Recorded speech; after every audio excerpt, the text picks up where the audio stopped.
பைரவியாக, இந்திரன் தேவகணங்களுக்கு நாயகனாகி இந்திரன் இந்திராணியாகவும், யமன் சாமுண்டியாகவும் மாறி பிராமி, மகேஸ்வரி, கௌமாரி, வராகி, பைரவி, இந்திராணி, சாமுண்டின்னு 7 விதமான சப்த கண்ணீரா மாறி அம்பாளுக்கு துணையா விந்தியாச்சல மலையில எல்லாம் படையோட நிற்கிறாங்க.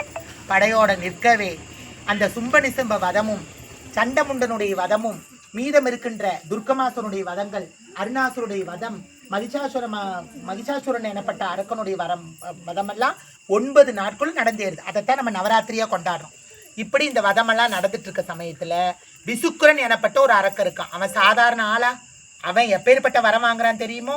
எனக்கு ஒரு பெண்ணால மட்டும்தான் சாவு வரணும், துச்சமான பெண்ணு, அந்த பெண் பன்றி முகம் கொண்டவளா இருக்கணும், தாயோட கர்ப்பத்திலிருந்து பிறக்காதவளா இருக்கணும், மகா சக்தி வாய்ந்தவளா இருக்கணும். அப்படி ஒரு பெண் உலகத்திலே கிடையாது, நானும் சாக மாட்டேன், எனக்கு அப்படிப்பட்ட பெண்ணால் மட்டும்தான் சாவு கிடைக்கணுங்கிற மாதிரி ரொம்ப மேதாவித்தனமான ஒரு எண்ணத்துல அந்த வரத்தை கேட்டு வச்சிருக்கான். அப்ப விசுக்குரன் எனப்பட்ட அரக்கனை அழிக்கவே, எல்லாம் தெரிஞ்சுக்கங்க, விசுக்குரன் எனப்பட்ட அரக்கனை அழிக்கவே அவனுடைய வேண்டுதலுக்கு தக்க வண்ணமா அம்பாள் காட்டுப்பன்றி உருவம் எடுத்து வர்றாங்க. காட்டுப்பன்றி, கழுத்துக்கு கீழே பெண் உடம்பு, கழுத்துக்கு மேல காட்டுப்பன்றி. காட்டுப்பன்றின்னு என்ன பண்ணும்? தன்னுடைய கொம்புகளால மண்ணை குத்தி கிளறி உள்ள இருக்கக்கூடிய கிழங்கு வகைகளை சாப்பிடும். கேள்விப்பட்டிருக்கீங்களையா? படிச்ச பிள்ளைங்க கேள்விப்பட்டிருப்பீங்க, பெரியோர்களும் கேள்விப்பட்டிருப்பீங்க.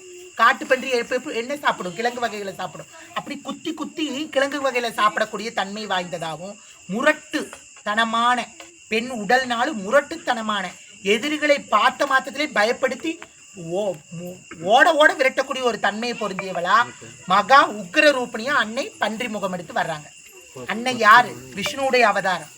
விஷ்ணு தான், வைஷ்ணவி தான் வாராகியா மாறி வர்றாங்க. அப்ப அந்த பன்றி மூத்துக்கு என்ன அர்த்தம்? குடைந்து குடைந்து குடைந்து தேடிட்டே இருக்கிற மாதிரி ஞானத்தை உண்டு பண்ணுபவள் வாராகி. ஆக்யா சக்கரேஸ்வரி. இந்த 3வது இந்த கண் அப்படின்னு சொல்றாங்க இல்லையா, சுழுமுனை மார்க்கம். இது இங்களா பிங்களா? இது சுழுமுனை மார்க்கம். சுழுமுனை மார்க்கத்துல ஆக்யா சக்கரம் மூலாதாரத்திலிருந்து சகசிராரம் வரைக்கும் சக்கரங்கள் போகுது. அதுல ஆக்யா சக்கரத்துல வீட்டிற்கக்கூடிய தாய் யாருன்னா தாய் வாராகி. அவளுக்கு பேரே ஆக்யா சக்கரேஸ்வரி, பஞ்சமி, தண்டநாதா, சமய சங்கேதா, இப்படி அருமையான திருநாமங்கள்ல ஆத்தாக்கு இருந்தாலும் ஆக்யா சக்கரேஸ்வரி, முக்தியை அருள்பவள், ஞானத்தை உண்டாக்குபவள், 3வது கண் உடையவள். அவளுடைய நெத்தியில 3வது கண்ணை பார்த்தீங்களா? ஞான பிம்பம். நினைத்த காரியத்தெல்லாம் நடத்தி கொடுப்பா. நமக்கு ஒரு எதிரி இருந்தாலும் அவர்களை நிர்மூலமாக்கிடுவா. இப்படிப்பட்ட காரியம் இந்த பன்றி முகமான அம்மா தோற்றுவிச்சது. இது எல்லாம் மத்திய புராணம், வாராக புராணம், வாமன புராணம், இந்த புராணங்கள் எல்லாம் அம்பாளுடைய உடல் தத்துவத்தையும் அம்பாள் உருவான அவதார எண்ணங்களை விளக்கி சொல்லியிருக்காங்க. அதுக்கும் மேல மார்கண்டேன் எனப்பட்ட ஒரு அருமையான பக்தன், அவனால் எழுதப்பட்ட மார்கண்டே புராணத்துல தேவி மகாத்மியம்னு ஒரு பெரிய ஒரு அத்தியாயமே இருக்கு. அதுல அன்னையினுடைய வடிவத்தை அவ்வளவா வர்ணிச்சுட்டு சொல்லியிருக்காங்க. ஆஷாட நவராத்திரி எனப்பட்ட ஒரு நவராத்திரி இருக்கு. நாம சாதாரணமா இந்த நவராத்திரி கொண்டாடுவோம். ஆஷாட நவராத்திரி இருக்கு, சைத்திர நவராத்திரி எனப்பட்ட வசந்த நவராத்திரி எல்லாம் இருக்கு. அப்ப அந்த ஆஷாட நவராத்திரி அன்னைக்கு சிறப்பா வாராகி தாயை கும்பிடுவாங்க, உபாசனை எடுத்தவங்க. அப்ப இப்பேற்பட்ட ஒரு மகா சக்தி கொண்டவ அன்னை வாராகி. அது மட்டும் அல்லாது இந்த உருவம் எடுத்ததுதான் இந்த புராணங்கள் சொல்லுது. அது போக ஸ்ரீ லலிதா பரமேஸ்வருடைய கோட்டைக்கு அதிபதியாகவும் அன்னை ஆதிபராசக்தி லலிதா பரமேஸ்வரியா பௌர்ணமி நிலவுல வீட்டிருக்கக்கூடிய திரிகோணத்துக்கு நடுவுல அம்பாள் உட்கார்ந்துருக்கா லலிதா பரமேஸ்வரி. அவளுடைய மடியில பாலா திரிபுர சுந்தரியா அவளுடைய இன்னொரு ரூபம் மகளை போல உட்கார்ந்துருக்கு. அவளுடைய வலதுகை பக்கம் ராஜ மாதங்கி எனப்பட்ட மந்திரி, தேவிக்கு மந்திரியாக. இப்ப எப்படி ஒரு ராஜான் இருந்தா மந்திரி, சிப்பாய், காவலாளிகள் இருப்பாங்க, அந்த மாதிரி அம்பாளுக்கு ராஜ மாதங்கி தான் மந்திரி. அதுல முக்கியமான ஆளை யார் தெரியுமா? அம்பாளை சுத்தியுமே 15 திதிநித்யா தேவதைகள் உட்கார்ந்துருக்காங்க. எப்படி இந்த திருக்கோயிலை சுத்தி இத்தனை திதிநித்யா தேவதைகளும் பஞ்சபூதங்கள் எல்லாம் அம்பாளை சுத்தி இருக்காங்களோ அது போல 15 விதமான திதிநித்யா தேவதைகளோட அம்பாள் 16வது திதிநித்யா தேவதையா உட்கார்ந்துருக்கா அந்த திரிகோண சக்கரத்துக்கு நடுவுல. அவளுக்கு வலப்புறத்துல ராஜமாதங்கி, இடப்புறத்துல அன்னை மகா சக்தி வாய்ந்த அத்தனை படைகளையும் காத்து ரசிக்கக்கூடிய 64 யட்சணிகளையும் கட்டி மேய்க்கணும், அம்பாளை காப்பாற்றணும், அம்பாளோட மடியில் இருக்க குழந்தையை காவல் பண்ணணும், மந்திரியாகி ராஜமாதங்கி காவல் பண்ணணும். 15 திதிநித்யா நம்மளை போல பெண்கள் 15 பேர் முக்குக்கு முக்கு உட்கார்ந்துருப்பாங்க, அவங்களே பாதுகாக்கணும். இத்தனை படைகளை பாதுகாக்கக்கூடிய ஒரே வல்லமை பொறிந்தவள் யார் தெரியுமா? மாதா வாராகி. அவளே அந்த படைக்கு தளபதி. ஆர்மி உமன்னு சொல்லலாம் அவளை நாம. புரியுதா? இங்க யாருக்காச்சும் அம்மா இறந்து போய் யாராச்சும் கும்பிட்டுட்டு இருக்கீங்களா? உங்களை யாராச்சும் இறந்து போய் அம்மாவை பெத்த அம்மாவை நாங்கள் கும்பிட்டு இருக்கோம்னு சொல்றவங்க யாராச்சும் இங்க இருக்கீங்களா? உங்க அம்மா இறந்து போய் கும்பிடுறீங்களாமா? பயமெல்லாம் ஒண்ணும் இல்லையே, நல்லபடியா கும்பிடுறீங்களா? சந்தோஷமா? சரி, நல்லதுங்கய்யா. வேற யாராச்சும் இங்க அம்மாவோ அப்பாவோ போலீஸ்லயோ ராணுவத்திலயோ பணியாற்றினவங்க யாராச்சும் இருக்காங்களா? யாருமே இல்லையா? சரி, இப்போ என்னன்னா சமீப நாட்களா அன்னை வாராகிய எங்களுக்கு வழிபட பயமா இருக்கு. இவ போர்க்கடவுள், படை தளபதி, இவளை வீட்டில் வச்சு கும்பிடலாமா? இவளுடைய திருவுருவ படத்தை வணங்கலாமா? இவளுடைய விக்கிரகங்களை வச்சு வழிபடலாமான்னு பலவிதமான கேள்விகள் புரளியை கிளப்புறாங்க. நான் என்ன கேட்குறேன், சாமியா நினைச்சா சாமி தான், அம்மாவா நினைச்சா அம்மா, ஃப்ரெண்டா தோழியா நினைச்சா தோழி, நட்பா நினைச்சா நட்புல வருவா, பாசமா நினைச்சா பாசமா வருவா, அம்மாவா நினைச்சா நம்மளை மடியிலே ஏந்திக்குவா. அப்ப பெத்த அம்மா கிட்ட நம்மளுக்கு என்ன பயம்? அவ யாரா வேணா இருக்கட்டுமே, போலீஸ் ஆபீசரா இருக்கட்டும், ராணுவத்துல கூட படை தளபதியா இருந்துட்டு போட்டுமே. போலீஸ்காரம்மா வீட்டுல வந்து எப்படி குழந்தைட்டு நடந்துக்குவாங்க? அவங்க அங்க காவல் நிலையத்துல பணியாற்றுறது வேற, வீட்டுல வந்தா பச்சை குழந்தைட்டு எப்படி நடந்துக்குவாங்க? தடியும் லத்தியமா காட்டுவாங்க, மிரட்டுவாங்களா? இல்ல, அன்போட உபசரிப்பாங்க. அதுதான் தாய் அன்னை வாராகி. அவள் படை தளபதி தான், போர் வீராங்கனை தான், போருக்கெல்லாம் முழுமுதற் கடவுள் தான், எல்லா மூல சக்திகளுக்கெல்லாம் அவ பரிகாரத்துக்கெல்லாம் படை பரிவாரங்களுக்கெல்லாம் அவ ஆதிசக்தியா விளங்குறவ தான். ஆனாலும் கருணையும் அன்பும் பொருந்தியவள், அம்மானு சொல்லிட்டா ஓடோடி வர்றவ. இப்பேற்பட்ட தாய் அவ. அவளை பிராமணர்கள் முறைப்படி வேதமெல்லாம் கத்தவங்கெல்லாம் இரவும் பகல் பாராம கும்பிட்டுக்கிட்டு இருக்காங்க. நம்ம தருமபுரி மாவட்டத்துல பாலக்கோடு வட்டத்துல படித்தும் படிக்காம இருக்க நம்மளை போல பாமரர்கள், மம்பட்டியும் கலப்பை எடுத்து வேலை செய்யற நம்மளை போல பாமரர்களுக்கு அன்னை எப்படி தெரியுமா வந்திருக்கா? கலப்பையை கையிலேந்தி வந்திருக்கிறா. அவ கையில் இருக்கிற ஆயுதங்கள் என்ன? கலப்பை. கலப்பை என்ன? விவசாயிகளுக்கு அடையாளம். நம்ம கலப்பை இல்லைன்னா நம்ம வாழ முடியுமா? கலப்பை தானே நமக்கெல்லாம் இன்னைக்கு சாப்பாடு போடுது. அப்ப அந்த கலப்பையை வச்சுதான் காலகாலமா நம்முடைய சந்ததியெல்லாம் வாழ்ந்தோம் கொண்டோம். ஏற்கலப்பை கையில் ஏந்தியவா அம்மா. அப்புறம் பெண்கள் உலக்கையில வந்து குட்டி தானே அன்னைக்கு சோளச்சோறு கம்மஞ்சோறு பொங்கி சாப்பிட்டுருப்போம். அம்பாளுடைய கருத்துல என்ன இருக்கு? உலக்கை. உலக்கை கையில் ஏந்தியவள். அது என்னன்னே உங்களுக்கு தெரியாம இருந்தா தெரிஞ்சுக்கங்க. நம்ம வீட்டுல நம்ம பெண்கள் உபயோகிக்கிற உலக்கையை கையில் ஏந்திய. உலக்கைக்கு என்ன அர்த்தம்? வேணுங்கிறத மட்டும் குத்தி புடைப்பா, வேணாங்காத ஊதி விட்டுருவா. உமி தனியாவும் தானிய தனியாவும் வந்துடும். இப்ப புரியுதா உலக்கை ஏன் கையில வச்சிருக்கான்னு? தேவையில்லாத கெட்ட எண்ணங்கள், மாயை, கபடு, சூதுவாது, பொய், இப்படிப்பட்ட எல்லா துஷ்ட எண்ணங்களையும் நம்முடைய உடலை விட்டு நீக்கி ஆத்மாவை சுத்தம் செய்து நமக்கு விரோதமா வர்ற எதிரிகளெல்லாம் அழிச்சு சர்வசங்காரம் செய்யறவ தாய் வாராகி. புரியுதா? அதுல எப்படி உமி தனியா தானியம் தனியா பிரியுதோ அப்படி உலக்கையால் அடிச்சே விரட்டி விட்டுருவா. அதனால அம்பாளுக்கு ஒரு பெயர் தண்டினி, தண்டனாதா, தண்டத்தை கையிலேந்தியவன். ஊரு புறத்துல தண்டக்காரன்னு சொல்லுவோம் இல்லையா, நம்ம தண்டக்காரி வந்துட்டாருன்னு, அந்த மாதிரி தண்டக்காரியவன், தண்டத்தை கையில ஏந்தினவன். இப்பேற்பட்ட மகிமை பொருந்தியவ அன்னை வாராகி.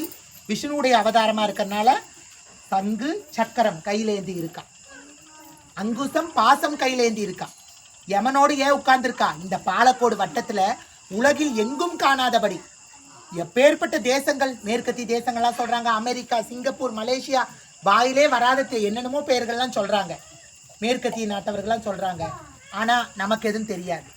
இந்த இந்தியாவில் கூட 108 வாராகி ஒருங்கிணைந்த ஒரே பீடம் இந்த பாலக்கோட்டு உரை யமன் வராகி தாயினுடைய ஆலயம் மட்டுமே. இதை தவிர வட இந்தியாவிலேயோ தென்னிந்தியாவிலேயோ தேசம் முழுக்க எங்க சுற்றி திருந்தாலும் எந்த நீங்க ஊடகத்துல பார்த்தா கூட இப்பேற்பட்ட ஒரு இடத்த நம்ம காண முடியாது. காண கிடைக்காத பொக்கிசம் அவ 108 பேரை அக்கால் தங்கையாக பல உருவம் எடுத்துக்க உட்கார்ந்துருக்கா. அம்மா ஏமா, அம்மா ஒருத்தி தானம்மா, ஏமா இவளுக்கு இத்தனை வடிவம்னு கேட்கலாம். பால் ஒன்று தானே, அந்த பாலை தானே நம்ம தயிரா மாத்துறோம், தயிர் தானே திருப்பி மோரா மாறுது, மோர்லேருந்து தானே வெண்ணெய் பிரியுது, வெண்ணெயிலேருந்து நெய் பிரியுது, இப்படி பஞ்சகவியம் நம்ம தயாரிக்கிறோம். அந்த மாதிரி தான் சக்தி ஒன்று தான், அதற்கு பல வடிவங்கள். புரியுதா? அதனால அம்பாள் 108 வாராகியாக, கல்யாண வாராகி, குழந்தை வாராகி, திருமண தோஷங்களை போக்குவிக்கக்கூடிய திருமண வாராகி, பரிகார பீடமாக இந்த திருத்தலம் அமைஞ்சு யமனோடு கூட உறைஞ்சிருக்கிற காரணம் என்னன்னா மரண பயத்தை போக்குபவள். புரியுதுங்களா? மரண பயத்தை போக்குபவள் தேவி மகாத்மியம். அன்னையினுடைய அருமை பெருமைகளை திருவுளம் பற்றுது. மரண பயத்தை போக்குபவள். உள்ளான மனிதனுடைய கர்மாக்களை அழிப்பவள், ஞானத்தை முக்தியை அளிப்பவள், நினைத்த காரியத்தை கொடுக்க வல்லவள். வாராகி அதாவது ஒரு பழமொழி சொல்லுவாங்க, வாராகி பக்தங்கிட்ட வம்பு வச்சுக்காதீங்க, பஞ்சபட்சி தெரிஞ்சவங்கிட்ட பகை வச்சுக்காதீங்கன்னு ஊர் நாட்டு பொறுத்தல ஒரு பழமொழி. என்ன அர்த்தம்? வாராகி பக்தத்தை வம்பு வச்சுக்க கூடாதான், அவ்வளவுதான், அதோட க்ளோஸ், அழிஞ்சுது அவங்க வம்சமே. ஏன்னா வாராகி தாயை வழிபடுற பிள்ளைங்க கிட்ட யாரும் தெரிஞ்சோ தெரியாமையோ வாய் விட்டுட்டாங்கன்னா போச்சு. அப்பேற்பட்ட தாய் 4 திசைகளிலும் 8 கோணங்களை நம்மளை முன்னும் பின்னும் மேலும் கீழும் இடப்புறம் வலப்புறம் அசையாதபடி நம்மளை காத்து வழிநடத்தக்கூடிய தாய். அப்பேற்பட்ட தாய் தான் அன்னை வாராகி. அந்த தாயினுடைய அருமையான இந்த பீடத்தில் தான் இன்னைக்கு உட்கார்ந்து உங்கள் எல்லாத்து முன்னாடி இந்த அடிமை பேசவும், இந்த ஆத்தாவினுடைய இந்த புராணங்களெல்லாம் திருவுளம் பற்றவும், இன்னைக்கு பாக்கியமே இல்லாத நமக்கு பாக்கியத்தை கொடுத்துருக்கா. அந்த உள்ள உட்கார்ந்துருக்க கருப்பு கிரகத்துல ஆதி ஜோதியா ஆத்ம நாயகியா உட்கார்ந்துருக்க அந்த தாய். பல வருடங்களுக்கு முன்பு சுஜி என பெயர் கொண்ட ஒரு அம்மையாருக்கும் ஜீவலிங்கம் என பெயர் கொண்ட ஒரு ஐயாவுக்கும் கனவுல போய் வெளிப்பட்டு அவர்கள் உபாசனையை எடுத்து, உபாசனைனா தொடர்ந்து அன்னையை வழிபடுறது, ஒரு குருவை நம்ம தேர்ந்தெடுத்து அவருடைய திருப்பாதம் பற்றி அவர்கிட்ட தீட்சை வாங்கி வழிபடுறது, மூல மந்திர உபாசனையை வாங்கி வழிபடுறது. போப்பா பொழைச்சு போ, இந்த மந்திரத்தை சொல்லித்தாரேன்னு சொல்லி தருவாங்க. அந்த மந்திரத்தை வச்சு நாம அதையே தொடர்ந்து உச்சரிக்கிறதுக்கு பேர் தான் உபாசனை. உபாசனைனா அதுதான் அர்த்தம், மந்திர உச்சாடனம். தொடர்ந்து அவங்களையே தியானிக்கிறது, மனதிலேயே அவங்கள நினைச்சிருக்கிறது, வேற எதை பத்தி சிந்தனை இருக்காது. சோறு தண்ணி எல்லாம் அம்பாளை குறிச்சே இருக்கும். அப்பேற்பட்ட உபாசனைய ஜீவலிங்கம் ஐயாவும் சுஜி என்கின்ற அந்த தாயாரும் உபாசனை எடுத்து பல வருடங்கள் வணங்கி வர்றாங்க. நேர்லை நினைவுலையும் ஒரு நாள் தன்னுடைய அறையிலேயே ரகசியமான முறையில் நடு ஜாமத்தில் அம்பாள் தச்சுரூபமாக தன்னுடைய உருவத்தை காமிச்சிட்டு அருள் புரிஞ்சுட்டாங்க. 3 குழந்தைகளை பெற்றெடுத்து இல்லறத்தில் வாழ்ந்தாலும் இல்லறமே நல்லறம்னு சொல்லி தந்தவர் ஜீவலிங்கம் ஐயா. அந்த இல்லறத்திலேயே ஒரு இல்லற ஞானியா ஞானத்தை போதிச்சு தன்னுடைய மனைவி சுஜி அப்படிங்கிற அந்த அம்மையாருக்கு குருஜியாவும் குருவாவும் வழிகாட்டியாவும் எல்லாமாவும் இருந்து அந்த குடும்பத்தை நடத்தி அவ்வளோ கஷ்டங்கவலையில பணங்காசு பொன் பொருள் வைர வைடூரியம் ஆடை ஆபரணமெல்லாம் இல்லாம இருக்கிறதெல்லாம் கொண்டு போய் அடமானம் வச்சு வித்து, யாருமே இதெல்லாம் பண்ண மாட்டாங்க, இருக்கிற வச்சு இன்னும் சம்பாதிக்க பார்ப்பாங்க. ஆனா ஒரு திருக்கோயிலுக்காக அம்பாள் வெளிப்பட்டு தரிசனம் காட்டிட்டாங்களே, அவங்கள வச்சு வழிபடணும், நாமளும் நல்லா இருக்கணும், நம்ம குடியிருக்கக்கூடிய இந்த ஊர் ஜனமெல்லாம் நல்லா இருக்கணும், எல்லா சாதிசனமும் வரணும், எல்லா மக்களும் நல்லா இருக்கணும்னு சொல்லி அந்த சுஜியம்மா வந்த ஜீவலிங்கம் ஐயாவும் திருவுளம் பற்றி அன்னைக்கு தங்களால் முடிஞ்ச ஒவ்வொரு ரூபாயா 50-50 காசா 10-10 காசா சேர்த்தி குருவி சேர்க்கிறாப்புல இந்த கூட்டை கட்டியிருக்காங்க. இது ஒரு கூடு கட்டப்பட்ட கூடு இது. ஆகையினால இப்போ ஏற்பட்ட ஒரு பீடத்தில் தான் இன்னைக்கு இந்த அடிமையும் உட்கார்ந்து இதை பேசிக்கிட்டு இருக்கேன். எவ்வளவு சோதனைகள் எவ்வளவு வேதனைகள் நடுவில் கூட மரணம் வரும் தருவாயில கூட அதிலெல்லாம் ஜெயிச்சு போராடி எந்த இடத்துலையும் யாருக்கிட்ட இருந்து எந்த ஒரு பணமும் எதிர்பார்க்காம எந்த ஒரு பொருள் தேவை எதிர்பார்க்காம கிடைச்சதை வச்சு இருக்கிறத வச்சு எப்படியோ போஜனம் பண்ணி எப்படியோ குழந்தைகளை வழி நடத்தி இந்த திருக்கோயிலை கட்டி அமைச்சு இன்னைக்கு இந்த தாயை நமக்காக இன்னைக்கு இந்த இடத்துல எலும்பி நிற்க வச்சிருக்காங்கன்னா இந்த 2 உள்ளங்களுக்கு தான் கோடானு கோடி நன்றி சொல்லணும். இவர்கள் இருவருக்குமே மறுபிறவி கிடையாது. இப்பேற்பட்ட நல் உள்ளங்களுக்கு மறுபிறவி இல்லவே இல்லை. இனி ஜென்மம் கிடையாது, பிறவாமை உண்டு இவர்கள் அனைவருக்கும். இவர்களுடைய வயிற்றில் பிறக்கிற குழந்தைகளுக்கெல்லாம் 7 தலைமுறைக்கும் மறு ஜென்மமே கிடையாது. கோயிலை கட்டினவங்களுக்கு இந்த புண்ணியம்னா அந்த கோயிலை வந்து வழிபடுறதுக்கு நம்மளுக்கு எத்தனை கோடி புண்ணியம் கிடைக்கும், ஒத்துக்கிறீங்களா எல்லாரும்? இப்பேற்பட்ட புண்ணியத்தை கொடுக்குறவ அந்த அம்மா.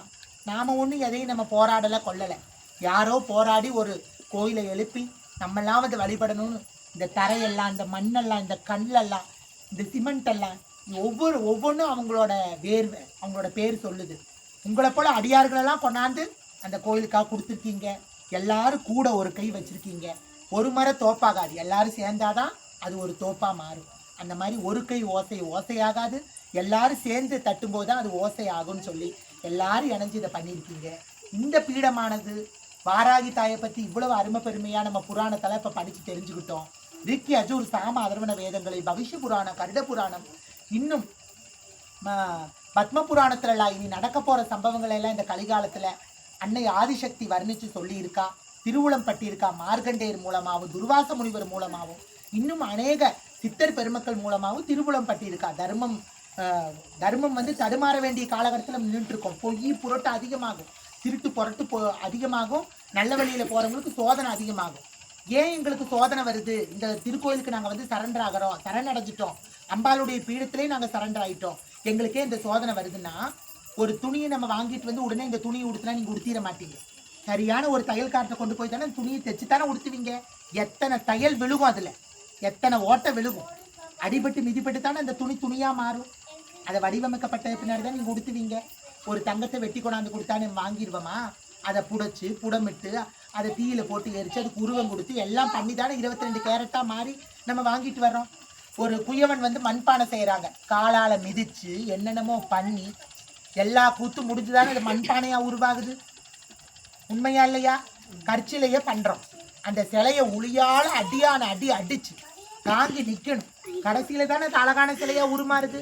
அப்போ மனிதர்களாகி நமக்கும் இதையெல்லாம் நம்மளை சோதிக்கிறாங்கன்னா எதுக்காக சோதிக்கிறாங்கிறது இப்போ உங்களுக்கு புரியுதா? நாம பூரணப்படணும். முன்கோபம் வரலாம், பொறுமையை கற்றுக் கொடுப்பாங்க. பொய் பேசிட்டு இருப்போம், உண்மையை பேச சொல்லி கற்றுக் கொடுப்பாங்க.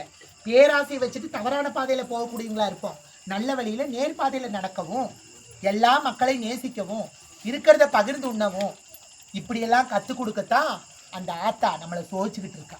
இதை புரிஞ்சுக்கங்க எல்லாரும். ஏன் எனக்கு மட்டும் சோதனை, எனக்கா இவ்வளோ பாடுன்னு நினைக்காதீங்க. எல்லாருக்கும் பாடுதான், நல்லவங்களுக்கு தான். கெட்டவனுக்கு பாடு கிடையாது. அவன் கோபுரத்தில் தான் இருப்பான், நாம் குடிசையில் தான் இருப்போம். ஆனால் ஒரு நாள் நம்முடைய வாழ்க்கையை உயரும். ஆனால் கோபுரத்திலிருந்து விழுந்தா அடி ஜாஸ்தியா, கீழிருந்து விழுந்தா அடி பலமா? இதை சொல்லுங்க. கோபுரத்திலிருந்து ஆடாத ஆட்டமெல்லாம் ஆடினவங்க கோபுரத்திலிருந்து ஒரு நாள் விழுகிறாங்களா இல்லையா? அந்த மாதிரி ஏழை பாமர மக்களுக்கு உதவி செய்தவள் இந்த தாய் வாராகி. அவளோட திருக்கோயில் தான் உட்கார்ந்துருக்கும். இந்த இடம் எப்படிப்பட்ட இடங்கிறது இதை நான் இப்போ சொல்கிறேன். நான் எங்கேயோ பிறந்து எங்கேயோ வளர்ந்து கேதார்நாத் இமயமலையெல்லாம் போய் பிரயாணம் பண்ணி அன்னை ஆதிசக்தியினுடைய உபாசனை எடுத்துக்கிட்டு அப்படியா உலகம் எங்கு திரிஞ்சு ஹரித்வார், காசி, கயா, கடைசியில் ஹிமாலய பருவத்துக்கு என்னுடைய குருவுடைய பத்மபாதங்களை சரணடைஞ்சு அவர் என்னுடைய தலையில 2 கொட்டு கொட்டி எனக்கு புத்தியை கொடுத்து அன்னையினுடைய இந்த ஆதி சிவனையும் அன்னை ஆதிசக்தியை பற்றி இந்த வேதங்களெல்லாம் எனக்கு போதிச்சு அருமை பெருமையெல்லாம் தெரிஞ்சுக்கிட்டு 19 வயசுல கோவை மாவட்டத்தை விட்டு ஓடி போனவன். 21 வருஷம் கழிச்சு இன்னைக்கு 42ஆம் வயசுல தான் நான் கோவை மாவட்டத்தையே வந்திருக்கேனே. அம்மா அப்பாலாம் என்னை செத்து போயிட்டாங்கன்னு நினச்சிட்டாங்க. திருப்பி உயிரோட வந்திருக்கேன் நான். அகோரி சம்பிரதாயத்தில் ஆதிசங்கரால் உண்டாக்கப்பட்ட ஒரு அமைப்பில் போய் சேர்ந்து அங்கே ரிக், யஜூர், சாம, அதர்வண வேதங்களையும் 18 உபநிஷதங்களையும் கற்று தேர்ந்து அப்படியான வழியில் வரும்போது கோவை மாவட்டத்தில் இன்னைக்கு நான் தமிழ்நாட்டுக்கு வந்து ஒரு 5லேருந்து 6 மாதங்கள் ஆகுது. அப்படி இருக்கும்போது வேற ஒரு ஆத்ம நண்பர் மூலமாக நம்முடைய திருக்கோயிலை பற்றியும் அம்மையார் சுஜி அவர்களை பற்றியும் ஐயா ஜீவலிங்கம் அவர்களை பற்றியும் கேள்விப்பட்டு அவங்க மூலமாக தாய் மகா வராகி யமனோடு உடனுறையாக இருக்கிற அன்னை யமவராகியை பற்றி கேள்விப்பட்டு நான் விசாரிக்கும் போது உள்ளதை உள்ளபடியே நடந்தது, நடந்து கொண்டிருப்பது, நடக்க போகிற வாக்கை முக்காலத்தையும் கணிச்சு இந்த இடத்துல மரணம் ஒருவனுக்கு வருதுன்னா மரணத்தையே நிப்பாட்டக்கூடிய, குழந்தை இல்லாதவங்களுக்கு குழந்தையை கொடுக்கக்கூடிய, திருமணம் ஆகாதவங்களுக்கு திருமணத்தை கொடுக்கக்கூடிய அப்பேற்பட்ட காரியங்களை எல்லாம் இந்த அடியவர்கள் 2 பேர் மூலமா இந்த இடத்துல அன்னை நித்தமும் செஞ்சுட்டு வராங்கன்னு நான் காதால கேள்விப்பட்டேன். செவிவழி செய்தி தான், உடம்பெல்லாம் பூரிச்சு போச்சு. அதுக்கப்புறம் ஒரு நாள் இவங்க இருவரோட பேசக்கூடிய சந்தர்ப்பங்கள் கிடைக்குது. பேசும்போது அன்னை ஆதிசக்தி அந்த அவ்வளோ பெரிய ஒரு படை தளபதி, ஊருக்கும் உலகத்துக்கும் நாயகி, இந்த அடிமையை தேடி வந்தா. என்னுடைய திருவுளம் பட்டினா, என்னுடைய உள்ளத்துல கோயிலா வந்து உட்கார்ந்தா. கண்ணீருங்க அவளையுமா பாலக்கோடு தாயே, பாலக்கோடு தாயேன்னு நான் கதரும் போல என் உள்ளத்துல வந்து பேசினான். உயிரோட அந்த அம்மா உள்ள உட்கார்ந்துருக்கா. அவளை சாதாரண கற்சலைன்னு நீங்க நினைச்சிடாதீங்க. 8 கைகளோட அம்மா உட்கார்ந்துருக்கா. பேசும் தெய்வம். அவகிட்ட நீங்க பேசி பாருங்க, தனிமையில போய் பேசி பாருங்க. உங்க வேதனை நீங்க மனுஷங்கிட்ட சொல்லி அழுகாதீங்க குழந்தைங்களா. அவகிட்ட போய் முறையிடுங்க. இங்க உட்கார்ந்துருக்கவ உயிரோட உட்கார்ந்து உங்களுக்கு காட்சி தந்துகிட்டு இருக்கா.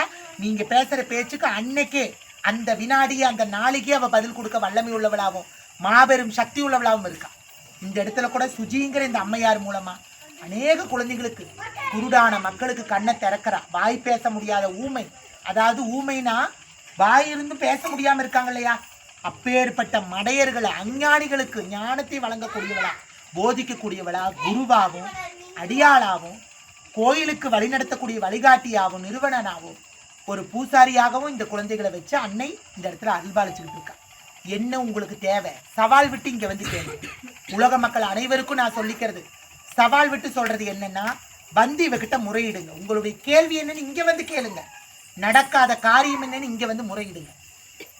நம்பிக்கை வேணும். நம்பினார் கெடுவதில்லைங்கிறது நான்மறை தீர்ப்பு. நம்பிக்கை வேணும். எதுலையும் நம்பிக்கையோட வந்து உள்ள முருகி உள்ளன்போட நம்ம செஞ்சோம் அப்படின்னா கட்டாயம் நம்முடைய வேண்டுதல் நிறைவேறும். குழந்தை இல்லாதவளுக்கு குழந்தை, திருமணம் இல்லாதவர்களுக்கு திருமணம், கைகால் சுகம் இல்லாம வியாதி படுக்கையில் இருக்கவங்களுக்கு அந்த ஆரோக்கியத்தை, பலத்தையும், சத்துவத்தையும், திராணையும் கொடுக்கிறவ அந்த தாய் மகாவன். அப்பேற்பட்ட பீடத்துக்கு தான் நீங்க வந்துகிட்டு இருக்கீங்க. ஆள் அடையாளம் தெரியாம, முகவரி தெரியாம வந்துகிட்டு இருக்கீங்க. இன்னார் யார், இந்த தலைவி எப்பேற்பட்டவர், ஊருக்கே இவ தலைவி, இப்பேற்பட்ட தலைவிக்கு தெரியாம கூட நிறைய பேர் வந்துகிட்டு இருக்கீங்க. இன்னைக்கு தெரிஞ்சுக்கங்க. அதனால எங்கேயோ பிறந்து எங்கேயோ வளர்ந்த நான் 3500 கிலோமீட்டர் கேதார்நாத்துக்கு அந்த பக்கம் இருந்தெல்லாம் இந்த அம்மாவுடைய அருமை பெருமையெல்லாம் தெரிஞ்சு, இந்த சுஜி அம்மா அப்படிங்கிற இந்த குழந்தை மூலமா அனைத்தையும் தெரிஞ்சுக்கிட்டு இன்னைக்கு நான் ஓடோடி தேடி ஊர் கடந்து உலகம் கடந்து தேசம் கடந்து நான் வண்டி வாகனத்தை பிடிச்சி நாடோடியா பரதேசியா தேசாந்திரியா சுற்றி கடைசியில் இந்த காலகட்டத்தில் நான் வந்து இங்கே சேர்ந்திருக்கேன்னா எனக்கு கிடைச்ச பாக்கி. நீங்களாம் இந்த உள்ளூரில் இருக்கீங்க. எல்லா மக்களும் வாங்க. ஏழை எளிய மக்கள், உயர்ந்தவர் தாழ்ந்தவர் யார் எந்த பேதம் இல்லை. இஸ்லாம், கிறிஸ்துவ, புத்த, பௌத்த, சமண, சீக்கிய அத்தனை மதத்தவருக்கும் இந்த கோயில் பொதுவான கோயில். எல்லா மக்களும் வந்து யாருக்கு பசி இருக்கோ ஆத்ம பசிக்கு ஆத்ம போஜனம், சரீர பசிக்கு சரீர போஜனம். இனி வரும் நாட்கள்லையும் அநேக ஆத்மாக்கள் மூலமா அநேக சிவனடியார்களும் தெய்வத்துக்காக தொண்டு புரியக்கூடிய சக்தி அடிமைகளும் இந்த இடத்துல கூடி வந்து அன்னதானத்தையும் போட காத்திருக்காங்க. இனி வரும் நாட்களில் அந்த ஒரு அனுகிரகம் கிடைத்தால், கடாட்சத்தை அந்த ஆத்தா எல்லாம் வல்ல ஈஸ்வரி கொடுப்பாளானால் கண்டிப்பா இந்த இடத்துல அந்த அன்னதானமும் நடக்கும். இது வரைக்கும் நடந்துகிட்டு இருந்தாலும் இனிமேல் முறையாக நித்தமும் நடக்க ஏதாவது ஒரு வழியை அந்த ஆத்தா நமக்காக பண்ணி கொடுப்பா. எல்லாரும் வந்து பயனடைங்க, பயன்பெறுங்க. வீட்டில் வச்சு வழிபட தயங்காதீங்க. படங்களை வாங்கி வைக்க எனக்கிட்ட வசதி இல்லை அப்படின்னா ஒரு மண் விளக்க, அகல் விளக்க கொண்டாந்து விளக்கேற்றுங்க. என்ன எண்ணெயோ, உங்களுடைய மனம்தான் எண்ணெய், உங்களுடைய ஆத்மா தான் திரி, உங்களுடைய நம்பிக்கை தான் ஜோதியா மாறணும். புரியுதா? நீங்க இதை பண்ணாதான் அம்மா வருவான்னு இல்லை. இத்தனை கோடியா காசு கொடுத்தாதான் அம்மா வருவா. காசே இல்லாமையே தன்னுடைய தன்னம்பிக்கையிலையும் வைராக்கியத்திலையும் விடாமுயற்சியிலையும் தம்பதியினர் இருவரும் அவ்வளோ ஒரு போராடி இப்பேற்பட்ட ஒரு திருக்கோயிலை கட்டி அமைச்சு ஊர் உலகத்துக்கு ஒரு சாட்சியா நிப்பாட்டியிருக்காங்கன்னா, எல்லா மக்கள் கைவிட்ட போதும், எல்லா பந்து ஜனங்களெல்லாம் கைவிட்ட போதும் தங்களுடைய வைராக்கியத்தை தளராம இருந்து கட்டியிருக்காங்கன்னா, நாமளும் அதே வைராக்கியத்தோட உள்ளபூர்வமா வணங்குனா ஆத்தா நிச்சயம் வருவான். திருவுருவ படம் வாங்கி வைக்க வசதி இருந்தா வைங்க, விக்கிரகம் வச்சா வசதி இருந்தா வைங்க, நித்தமும் அதை பூசிங்க, குளிப்பாட்டுங்க. ஒரு குழந்தைக்கு சிற்றாடை உடுத்தி காதோர கருகமணி வளையலெல்லாம் சூடி அழகு பார்க்கறது போல அழகு பாருங்க. மனதுதான் காரணம். எந்த சாஸ்திர சம்பிரதாயங்களுக்கெல்லாம் கடவுள் அப்பாற்பட்டவர் உண்டு, அதை பின்பற்றி பண்றவங்களும் உண்டு. நம்மளை போல பாமர மக்களுக்கெல்லாம் அதெல்லாம் அவசியம் இல்லை, எப்படி வேணாலும் பூஜை பண்ணலாம்.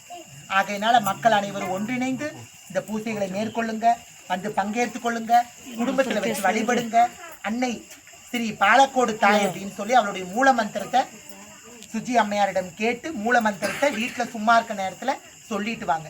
தினமும் 108 முறை. எப்படி நம்ம அந்த காலத்தில் ஸ்ரீராம ஜெயம் எழுதுவோம், அந்த மாதிரி அன்னையினுடைய மூல மந்திரத்தை கேட்டு எழுதி வாங்க. ஏன்னா நான் எழுதி பயனடைகிறேன். நான் அம்பாளுடைய நாமத்தை சொல்லி நான் பயனடைஞ்சு இன்னைக்கு ஓடோடி வந்திருக்கேன். நீங்கள் நினச்சா உங்களாலே முடியும். எவ்வளவோ நேரம் செலவிடுறோம், அம்பாளுக்காக நீங்கள் செலவிடுங்க. உங்களுடைய குழந்தைகளெல்லாம் நல்லா இருக்கட்டும், உங்களுடைய சந்ததியாரெல்லாம் பெருகட்டும், வம்சமெல்லாம் கடலை போல பிரம்மாண்டமா உலகெங்கும் தலை தோங்கட்டும். எல்லா பாசக்காரங்களும் என்ன எங்கெங்கயோ தூரத்தில் இருக்கிற தேசத்தாரெல்லாம் இந்த இடத்துக்கு தேடி ஒன்னா கூடி வந்து எல்லாம் நல்லபடியா இருங்க. செல்வ செழிப்போட, கை கால் சுகத்தோட, ஆரோக்கியத்தோட என்னுடைய ஆயிலும் உங்களை போல இருக்க அடியார்களுக்கெல்லாம் வந்து சேரட்டும். ராஜாவை போலவும் ராணியை போலவும் நீங்க எல்லாரும் நல்லா இருக்கணும்னு சொல்லி வேண்டி கேட்டு, இதோட நாம எல்லாரும் அடுத்து நடக்கக்கூடிய அன்னை வாராகியினுடைய யாகத்தில் பங்கேற்போம், பயனடைவோம். எல்லாம் முடிந்து மீண்டும் 10-10:30 மணி அளவில் நாம் எல்லாரும் மீண்டும் சந்திப்போம். சரியா? ரொம்ப நன்றி எல்லாத்துக்கும். கோடி நமஸ்காரம். ஓம் வராகி, ஓம் வராகி, ஓம் வார்த்தாளி, ஓம் வார்த்தாளி, ஓம் ஸ்ரீ பாலக்கோட்டு தாயே நமக.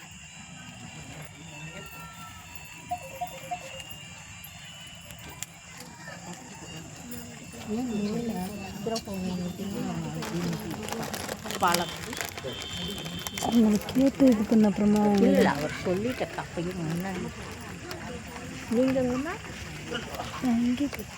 இங்கே தங்க அவங்க என்ன அவங்க